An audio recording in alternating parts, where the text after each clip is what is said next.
Hey everyone, my name is Braden. In this video, we're going to go over the easy way to create dummy variables with pandas.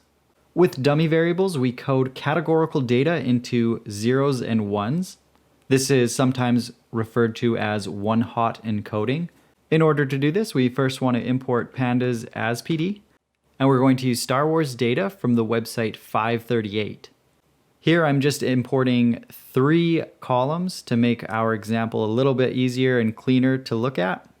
Which character shot first, gender, and education. In order to get a better understanding of our data, let's just grab the value counts of each of these columns. So for the which character shot first column, we can see that we have categories for Han, don't understand the question, and Greedo.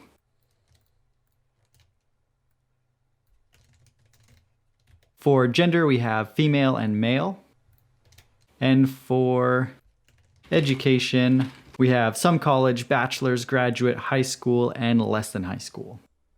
If we wanted to get dummy variables for which character shot first, we can do that by PD get dummies, and we're going to pass in our data. So we're going to use our data frame, df, and we want to specify the columns that we're using. In this case, we're just using one column.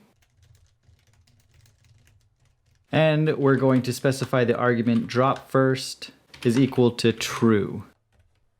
All right, and we see that we have which character shot first, Han, and which character shot first, don't understand. So the reason we don't have Greedo is because of this argument here, drop first equals true. So it took one of our categories out of the equation and didn't create a column for it. So the reason that we do this is because we have all the data that we need with just these 2 groups. So if it's not Han or don't understand, then we know that it's Greedo. The column that is not included in the data frame becomes our baseline or reference group. If you'd like me to create a video describing more about dummy variables, how they work, why we use them, leave me a comment in the description below. One thing that we do need to watch out for is that our original data set had missing data for this question. So what we do need to do is add the argument dummy NA equals true.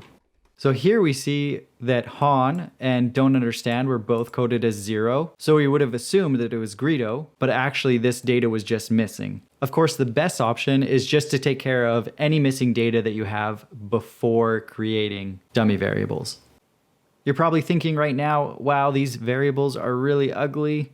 They have a really long prefix. We can actually change that easily by including the argument prefix equals and specify what we want the prefix to equal. So let's just say shot. So now, in my opinion, these variables look a lot better. If you want to create dummy variables for multiple columns at one time, we can do that. We just specify the other columns that we want to include. In this case, we'll say which character shot first and gender. When we're specifying the prefix, we'll turn this into a list now and say shot and gender. And let's add this to the next line so we can see it a little better. And there we have it. We created dummy variables for multiple columns. Don't forget, if we wanted to keep these results, we should save it to a variable, to something like df dummies. If you have any other questions, please leave those in the comment section below and I'll do my best to get back to them. Otherwise, thanks for watching.